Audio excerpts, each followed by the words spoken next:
आऊज़ु बिल्लाहि मिन शैतानिर रजीम बिस्मिल्लाहिर रहमानिर रहीम।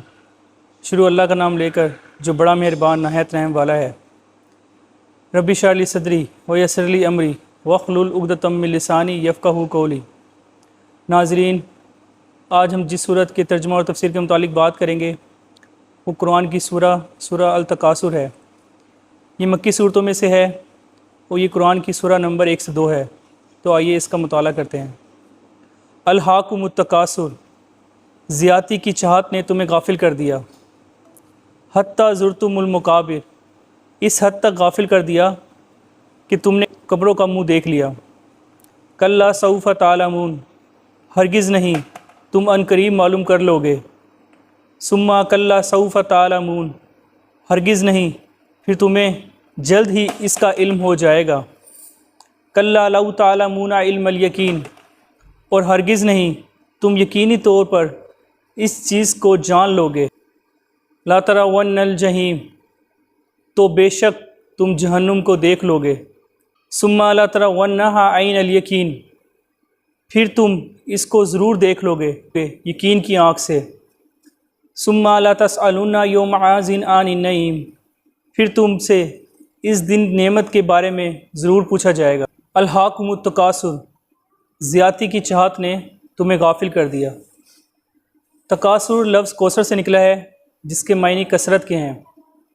ऐसी कसरत, ऐसी ज़ियादती जो इंसान को अल्लाह के अहकामात से गाफिल कर दे। इस ज़ियादती में हर तरह की ज़ियादती है। औलाद की ज़ियादती, माल की ज़ियादती, ताकत की ज़ियादती, मवेशियों की ज़ियादती या ज़मीन की ज़ियादती। यानी कि हम इस चीज़ों की कसरत में अपने अल्लाह के अहकामात को भूल जाते हैं। अगर माल की ज़ियादती की बात की जाए तो लोग कारोबार करते हैं, तिजारत करते हैं, लेकिन अपने अल्लाह ताला के अहकामात को भूल जाते हैं। नमाज का वक्त होता है, नमाज नहीं पढ़ते या लोगों के साथ धोखेबाजी करते हैं और अल्लाह ताला के अहकामात की परवाह नहीं करते। तो ऐसी ज़ियादती इंसान को गाफिल कर देती है। इंसान ये कहता है कि मेरे पास टाइम नहीं है, मेरे पास वक्त नहीं है, और वो अपने अल्लाह को याद नहीं करता और वो गाफिल हो जाता है। इसी तरह कोई ज़मीन की ज़ियादती में पड़ा हुआ है, कोई मवेशियों की ज़ियादती में पड़ा हुआ है, कोई ताकत के नशे में डूबा हुआ है, कोई ओहदा, अपना कोई बड़ा ओहदा हासिल करने के लिए जायज़ नाजायज़, हलाल हराम की तमीज़ भूल जाता है। तो ये इंसान गफलत में पड़ा हुआ है। हत्ता ज़ुरतुमुल मकाबिर, इतना गाफिल कर दिया कि तुमने कब्र का मुंह देख लिया। इंसान अपने वक्त का सही एस्टिमेट नहीं लगाता और वो इतना गफलत में डूबा हुआ है कि जब कब्र का मुंह देखता है तो तब उसको होश आता है। इंसान जब यहाँ से मरता है तो उसकी ज़िंदगी का सफ़र ख़त्म नहीं होता।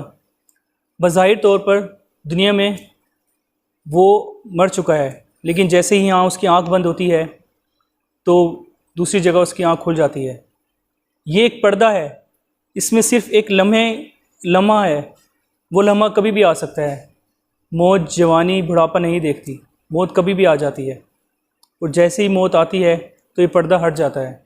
जब इंसान मरता है तो वो ये समझे कि उसकी आखिरत शुरू है। उसने जो अमल किया उसके बारे में हिसाब होगा। यानी कि इंसान इतना गाफिल होता है कि वो कब्र का मुंह देख लेता है, तब उसको होश आता है। अक्सर हम सोचते हैं कि अभी तो जवानी है, अभी थोड़ी ऐश कर लेते हैं, बाद में नमाज, रोज़े और अल्लाह के अहकामात को मान लेंगे। क्या जवानी में मौत नहीं आती? क्या जवानी का हिसाब नहीं होगा? अभी दाढ़ी क्यों रख ली, बुढ़ापे में रख लेना। अभी तो जवान हो, अभी इस तरह के कपड़े क्यों पहनते हो, बुढ़ापे में पहन लेना। औरतें भी इस तरह की बातें करती हैं। यानी कि जब गुनाह करने की ताकत नहीं रहती और ख्वाहिश नहीं रहती तब हम नेकी की तरफ आते हैं। हालांकि मतलूब तो जवानी है।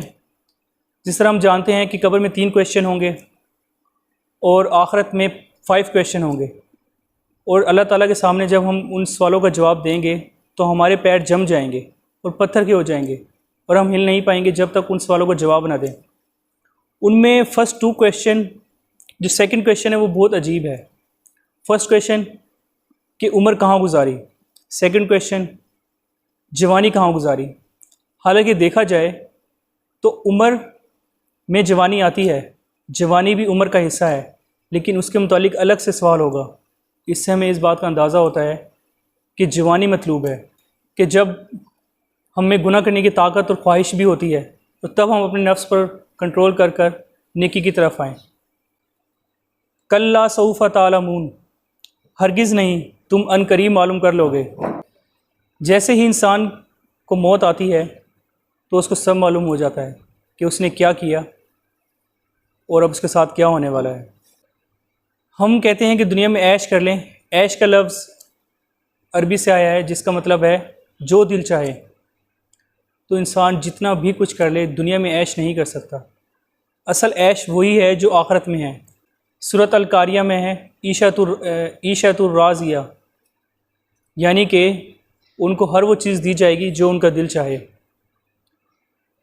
तो असल ऐश जन्नत में ही होने वाली है, दुनिया में ऐश नहीं कर सकते, क्योंकि दुनिया में जो ऐश है वो मुख्तसर है, वो ख़त्म होने वाली है। आप दुनिया में कुछ भी कर लें, कुछ देर में आपका उससे दिल उकता जाएगा, आपको उस चीज़ में मज़ा नहीं आएगा, लेकिन जन्नत में ऐसा नहीं होगा। सुम्मा कल्ला सौफ़ा तालमून, हरगिज़ नहीं, फिर तुम्हें जल्द ही इल्म हो जाएगा। कल्ला लौ तालमूना इल्मल यकीन, हरगिज़ नहीं, अगर तुम यकीनी तौर पर जान लोगे। बार बार वही बात दोहराई जा रही है, तीसरी दफ़ा वही बात दोहराई जा रही है। अरबों का एक तरीका होता था कि जब किसी बात को हैमर करना होता था, ज़ोर डालना होता था, तो वो 3 बार करते थे। जिस तरह सल्लल्लाहु फरमाते थे कि वो मोमिन नहीं, वो मोमिन नहीं, वो मोमिन नहीं, तो सहाबा कराम एक्टिव होकर सुनते थे। कौन सल्लम? तो आप फरमाते थे जिसका पड़ोसी भूखा सो गया, जो अहद की खिलाफ वर्जी करे, जो झूठ बोले। तो अल्लाह ताला यहाँ पर इस चीज़ पर ज़ोर डाल रहे हैं कि तुम जल्द ही मालूम कर लोगे। ला तरावन्नल जहीम, तो बेशक तुम जहन्नुम को देख लोगे। जहन्नुम का मंज़र इतना खौफनाक होगा कि हर कोई नफ्सा नफसी में होगा। इवन के अंबिया कराम भी डर रहे होंगे। हज़रत इब्राहीम अलैहिस्सलाम ने तोरिया किया। तोरिया अरबी ज़ुबान का लफ्ज़ है, जिसके मुराद ये होती है कि बात तो सच होती है लेकिन बात को घुमाया जाता है। कफ़ार ने पूछा हज़रत इब्राहीम अलैहिस्सलाम से कि बुतों को किसने तोड़ा? तो आपने फरमाया कि ये कुल्हाड़ी बड़े बुत के कंधे पर है, इसी से पूछ लो, यानी कि बात को घुमाया, तो इसे तोरिया कहते हैं।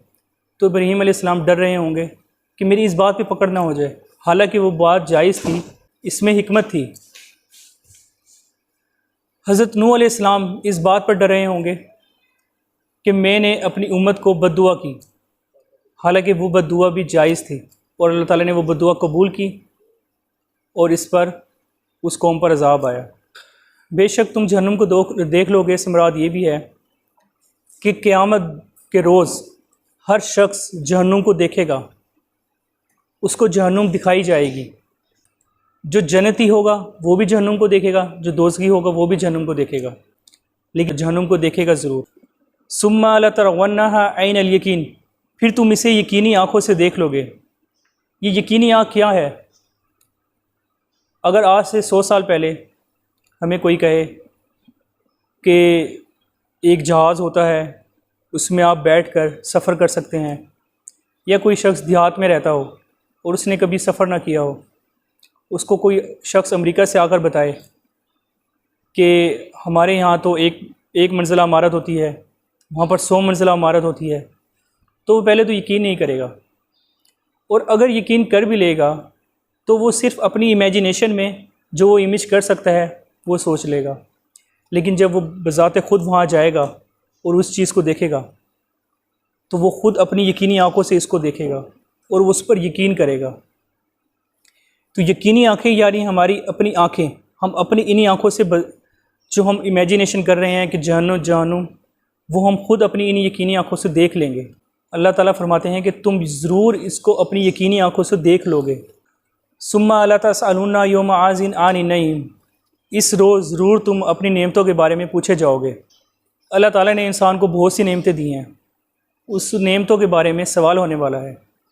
वक्त नेमत है, उम्र नेमत है, आँखें नेमत है, कान नेमत है, बेतहाशा अल्लाह की नेमतें हैं।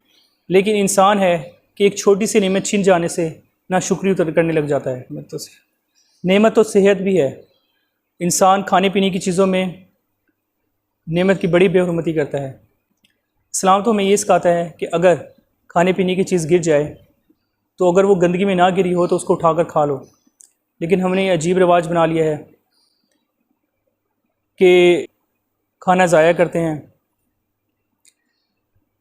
कुछ शरबत पी रहे हों, कोई चाय पी रहे हों, थोड़ी सी छोड़ देते हैं। खाना खा रहे हों, थोड़ा सा छोड़ देते हैं। ये भी नेमत की बेहुरमती है। इसके बारे में भी सवाल होगा। आजकल ऐसे बड़े बड़े होटल बन गए हैं जहां आप जितना खाना खाएं, उसके बाद जो खाना बचता है वो उसको वेस्ट कर देते हैं।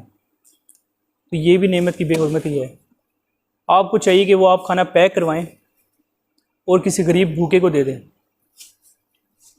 उसको ज़ाया मत होने दें। आपको आंखें दी गई, इसके मुतालिक सवाल होगा कि आपने इन आँखों का क्या इस्तेमाल किया।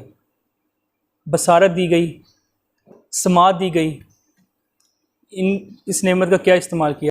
ज़ुबान दी गई, इस ज़ुबान से क्या किया, हक बात बोली या झूठ बोला।